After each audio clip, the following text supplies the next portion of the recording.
We decided to offer clinical systems training to our pharma clients because from different meetings that we were having with them, with their marketeers and their marketing executives, it became clear that they didn't really know what could and couldn't be done on the different systems.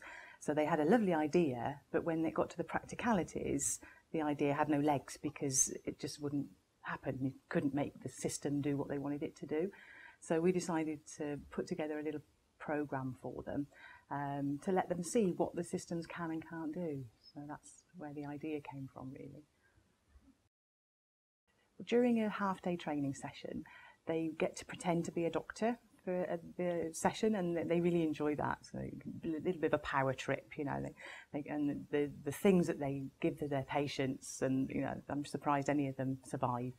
But really what we're showing them is how the system works, so what it looks like. So when a doctor sits down in front of their computer with a patient, how they can see what this patient's suffering from, what therapies they're on, what things they've had in the past, what tests they've had done, etc. So literally what the computer system looks like.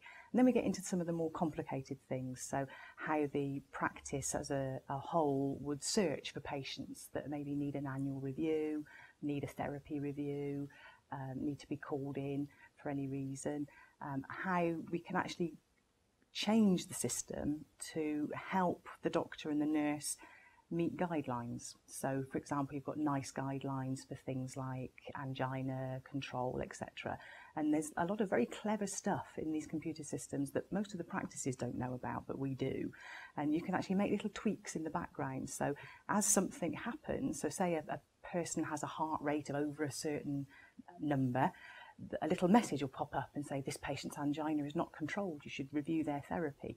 So we can link it all into the NICE guidelines, to the Primary Care Trust, therapy guidelines, etc.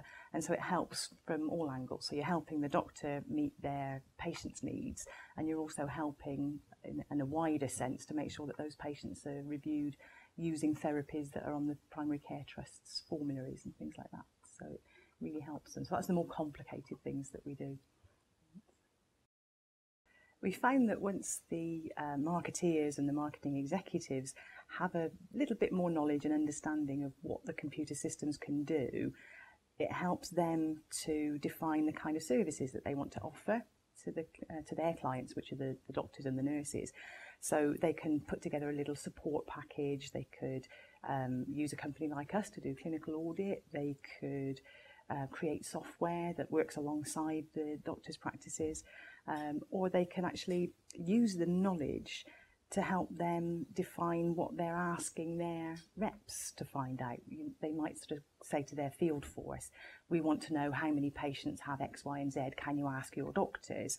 But if they can also say, this is how you would do it, and it takes 3 keystrokes, and this is what the answer should look like, then that helps them to understand what kind of questions they can ask and get a quick answer, rather than sort of going in and asking a doctor to do something that might take half a day, you know, and they really wouldn't be willing to do it.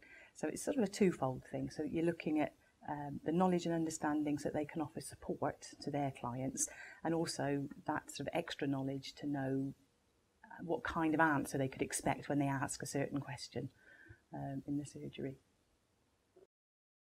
The training sessions are really quite popular. And we find the feedback is very, very positive. You often get what you call what we think of as a sort of light bulb moment, where they sort of look at the screen and think, "Oh, that's what it looks like. That's how that happens." You know, and that little sort of understanding then ripples around the room, and they start to have conversations about, "Oh, we could do this," and then they start going off in little groups and sort of discussing how they can use that knowledge.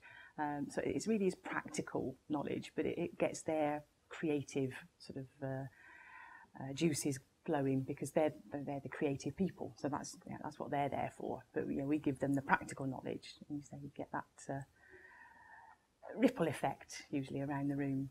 So the feedback's generally been very positive.